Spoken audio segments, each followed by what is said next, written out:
but I have sought to walk the love walk, and I've taught my children to do the same. One thing I do know for sure is that I never hold anyone in my... It's like pouring acid into a container. If you pour acid into a container, it will first affect the container before it affects anything outside of the container. So I do not ever allow people and what they have to say to be either the standard by which I determine anything in this life. I would rather forgive people so that I can have a clear heart, that I'm able to hear God. I've been told that if I were to go live tonight, there are those who will take my words and spin them for whatever they want to make it say. However, I've also learned not to fear men, but only to fear Almighty God.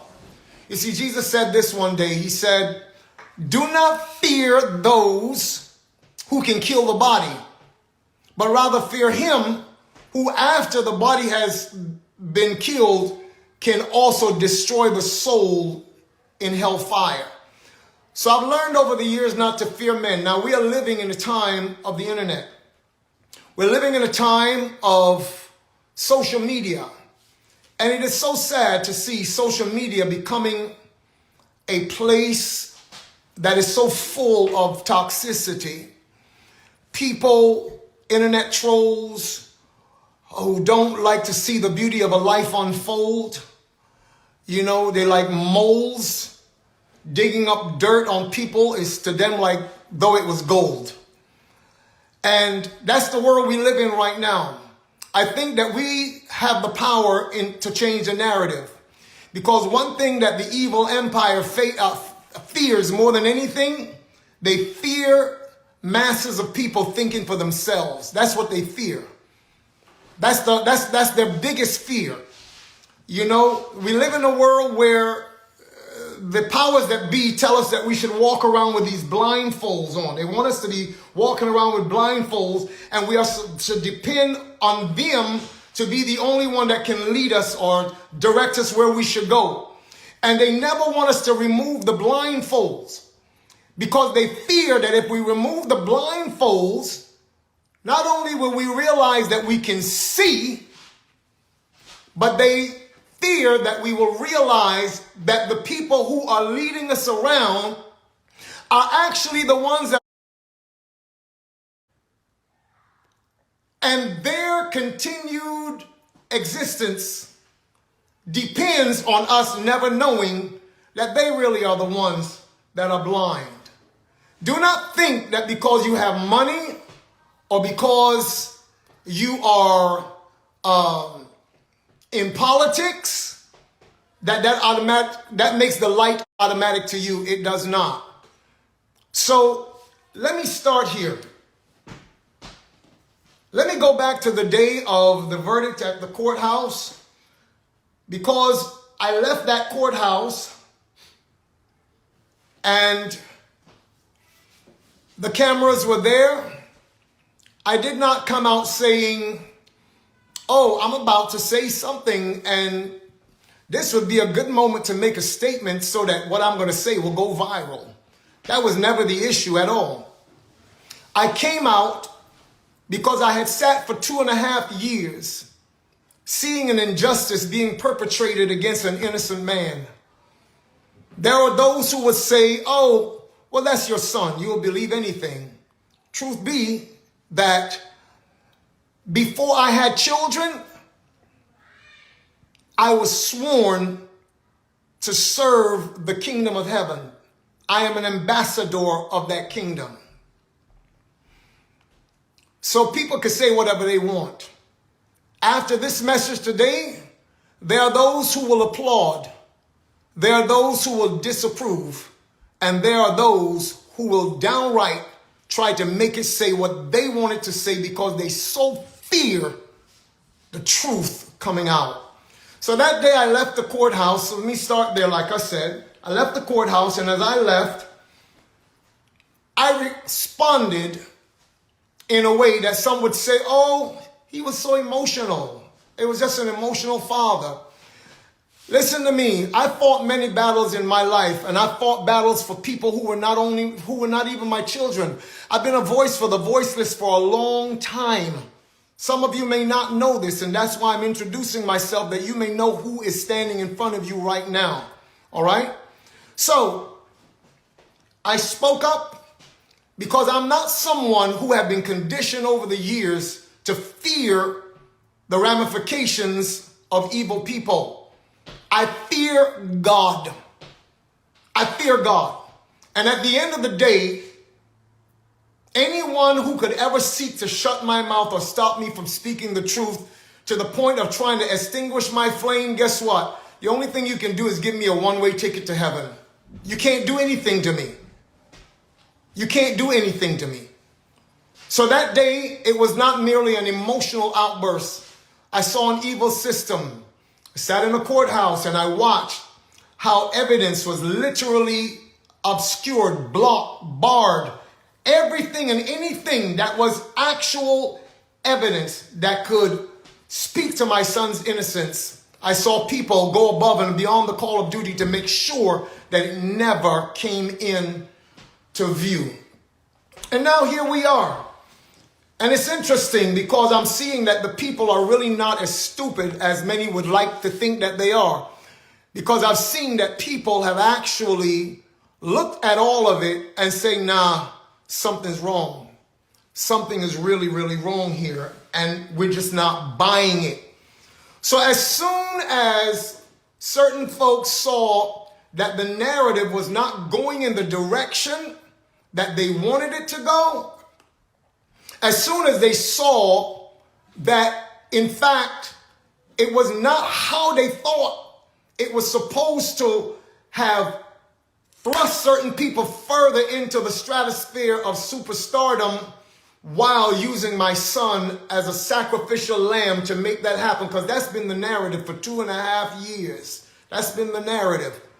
And as soon as they saw that it was not going that way, that in fact his numbers were rising while certain other people's numbers were falling, they began to dump onto the internet from the attorney's office, from the district attorney's office.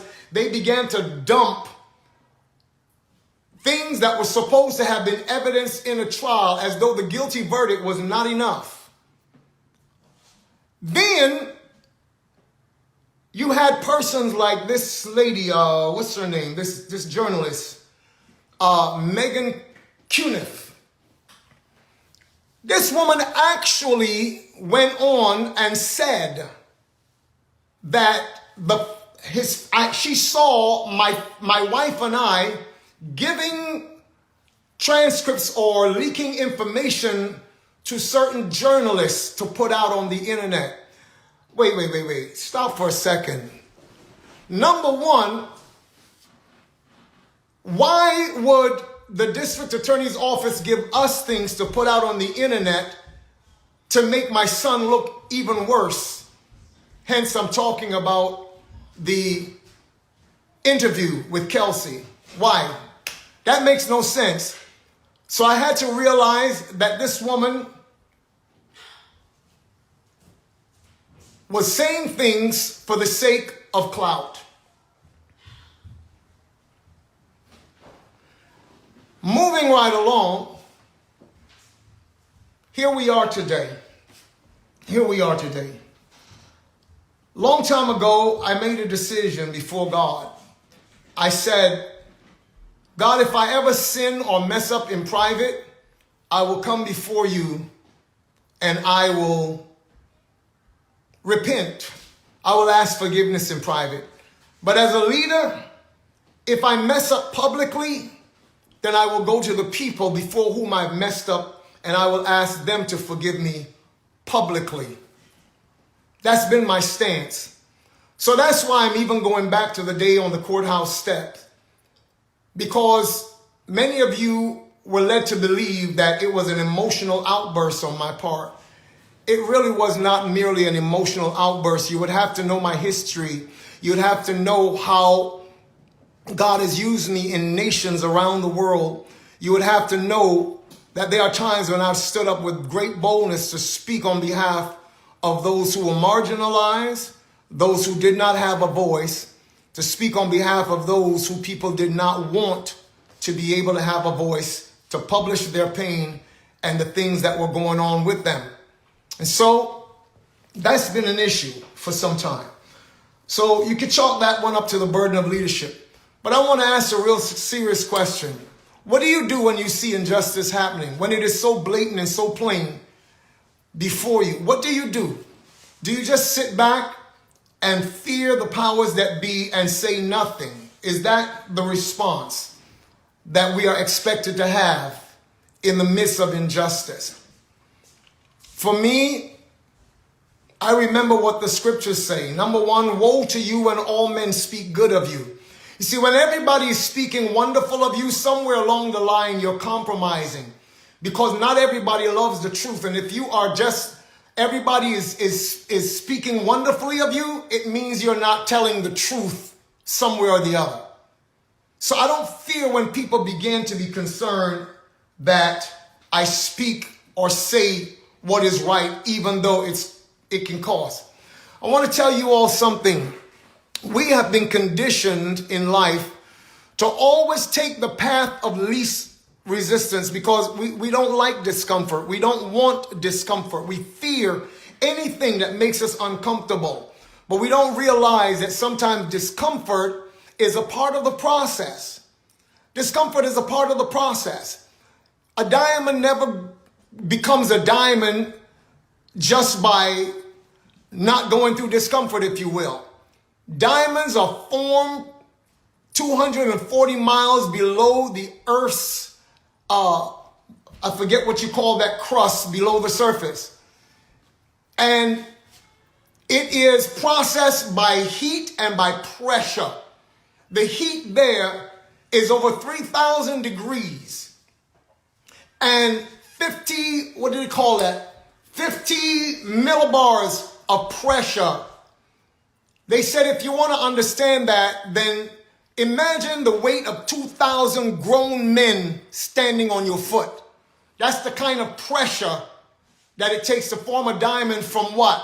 Just what we would consider coal, carbons, coal. So sometimes in life, if you are going to be everything that you can possibly be, if the beauty that is on the inside of the creativity that's in you is going to come out, sometimes you're going to go through fire. You're going to go through pressure. Don't fear it. Don't fear it. Don't let people make you fear that. So let me go back to some 2.5 plus years ago. When all of this stuff happened, a lawyer entered into the picture, a man by the name of Alex Spiro. He is a former DA in New York. He used to be the NBA's spin doctor. He was their go-to guy for NBA ball players. And then he went into private practice or became a part of a firm. And this man has been on the record. It's not something I'm making up. It's already out there on the internet years ago. He said, when I'm going to try a case of a high-profile case, I first try it in the court of public opinion. And so that's what they did. The strategy was basically to paint a smear campaign against a young man, an artist, to try to make him feel, or try to make the public believe that he is the worst person that's ever walked on the planet. How could he be so terrible to shoot a black woman and all of that? Some of the people who piled on, some of them, when they say a black woman, they sound so insincere, because they never cared about black women before that, but all of a sudden this became a good narrative. It boosted views. It gave more likes. It sounded really, really wonderful. And, you know, for them to be on the side of this defenseless black woman. Let me stop right here and say this, and this might come as a shock to many of you. But guess what? Both my son, myself, and others of our family have long decided that we are not going to hold any animosity against Megan Pete, aka Megan the Stallion. We forgave that girl long time ago. Long time ago. Because again, we know that the principle of forgiveness is important in order to cleanse one's heart, to cleanse one's soul, and to not be, bound up with hatred and hatred, trust me, resentment, bitterness, those things can actually cause diseases of the bones. It has been proven, and it can cause sickness in your body because you're holding on to something that is negative against the real life force in your life. So whatever you do in life, no matter how hard it is, forgive, because forgiveness is not for the other person, it's for you. It's for you. And so that's what we decided. Some will actually, no doubt, question, is he actually saying that Tory forgave Megan for all of what's going on? Yes, we have forgiven her. But what we will not back down from is the machine that has been in the background trying to press a narrative in order to use this girl for what they have used her for. So let's move on from there. They came in with a smear campaign that was second to none. Yes, it was during the time of the George Floyd situation, the Breonna Taylor situation. And they basically tried to make a silk purse out of a sow's ear. That's not my saying. That's an old people's proverbs who says you cannot make a silk purse out of a sow's ear. And reality check is that they were trying to make someone be an icon for civil rights who did not have any such desire, who did not have any such convictions about being that at all. And it came across very insincere to a lot of people. You see, the powers that be and those who actually have the power of the machine in their hands can make us think all day long that that was for real, but people saw right through that. And so a lot of that began to just fall on its face. The strategy was simply this. Number one, they went behind the door, closed doors, and got the powers that be to place a gag order on my son. He wasn't supposed to say anything. He wasn't supposed to say anything. Even to the place when he sought to use his art to speak for himself because that was his only way. There were so many voices. Oh my God, how insensitive. Blah, blah, blah, blah, blah, blah, blah. But I have to ask you, what would you do in such a situation? At the end of the album called Daystar, the last song is called Life. And he ends that song by saying, you get up one day and you have thousands of people hating on you all at once. It brings your world down.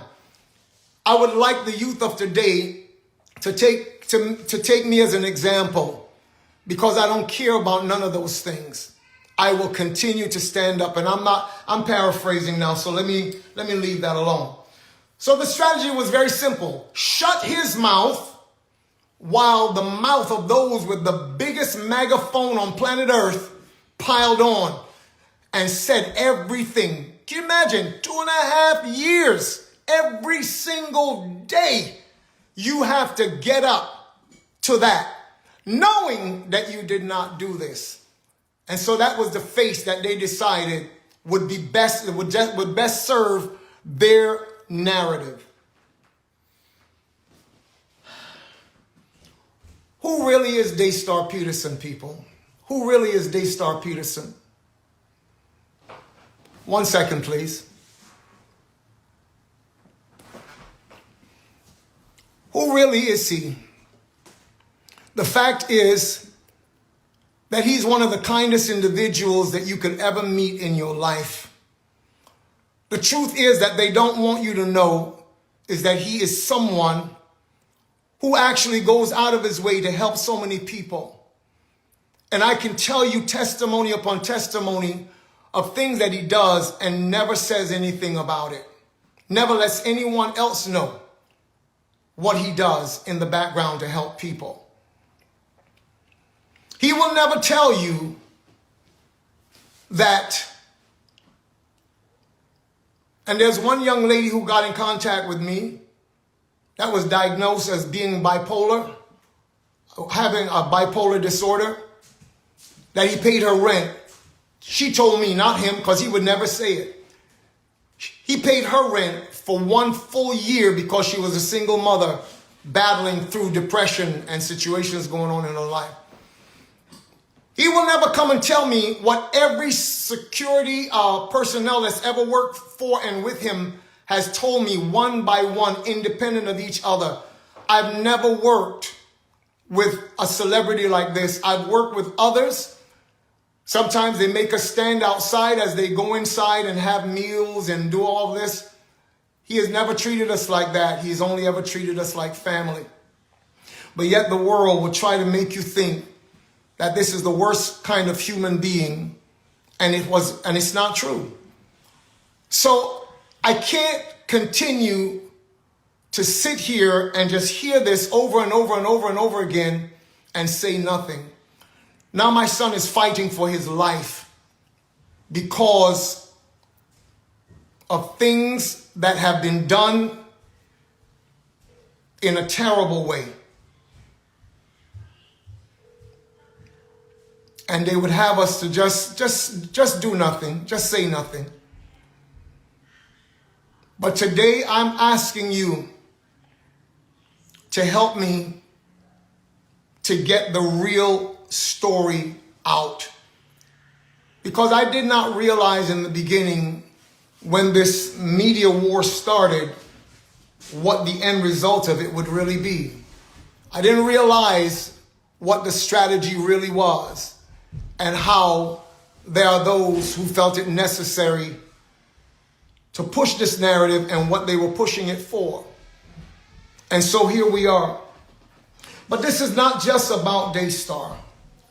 This is not just about him. It's really about the fact that these kinds of injustices have been happening for a long time, and they go in secret. Nothing is ever said. People are being destroyed. Families get torn apart. Oh yes, I know that there are real crimes in our society, and I don't condone any of it. I don't believe anybody should be victimized by anybody. I don't think that that's what God wants. He gave us a world that is so beautiful. If it's messed up, it's because we messed it up. So he never intended for us to be so inhumane one to another. I understand that that happens. And I understand that if we cannot have the law in our hearts, then it would many times take the law outside of us to keep us moving in the direction that brings some semblance of peace or harmony within a society. I understand all of those things. But I also understand that many people, their lives are being destroyed, ripped apart. And although we have some good people in the system, sometimes the system gets it totally wrong. We have innocence projects now that have been able to go back, and sometimes people have been in prison for God knows how long. And had it not been for somebody who took up their cause, they would still be there and they were innocent. So the system does not always get it right. Many times they get it very, very wrong. Has anybody ever told you that for the past 3-4 years, Daystar Peterson, aka Tory Lanez, has been on the board of Unite the People, which is a prison reform platform and initiative run by a very faithful and dedicated man, Caesar McDowell? Has anybody ever told you that he has been on that board for almost 4 years, and that he has many times used his own resources to ensure that people come out of prison that were wrongly incarcerated or unduly sentenced? Supposedly, prison is to be about rehabilitating people, but that's not been the point. That's not been the issue. So many people come out destroyed, broken. And if they don't have any system or support, not only will they never make it back into society, they will be destroyed for the rest of their lives, mentally, emotionally. Some people come out being greater criminals than when they went in, because an environment is created that is not meant to rehabilitate or make a human being better in any way. So tonight, I ain't come on here just to take up your time. I came here to let you know that my son is not what people want you to think he is. He's not what they want you to think he is. He's actually someone who is kind, he's compassionate, and there is no way, not just because I'm his father. You got to understand, for the last 40 years of my life, I've dealt with people all around the world, on at least 3 continents, several islands throughout the Caribbean. I've been involved in helping especially young people to be entrepreneurs, teach them life skills, entrepreneurial skills. I've seen people come from absolutely nothing till today. Their lives have meaning. They're actually doing things and helping other people in their lives. That's what my life has been all about. And that's what I passed on to my children. And so I want to say two things. In 1990, I went to my bed and I had a dream. And in that dream, I saw that I was driving in downtown, a city in Canada. And I was pulled over by the police in the vision, and they said, "Give us the manuscript on the destiny of the black race." Mind you, in the natural world, I had never even conceived of writing a manuscript like that, much less putting out a book. But that's what happened in the dream. They said, "Give us the manuscript on the destiny of the black race." I went to the trunk of my vehicle, took it out, walked it back to the squad car, and I handed it to the officer. And as I was handing it, I said to the man, I said in my mind, I handed it to him, but in my mind I said, "You can take this, but you can't take what's in my heart." And from then, long story short, I started to study, I started to research on what the plight of black people were. And as soon as I started that, again, I went to bed one night and I was thrust into another dream.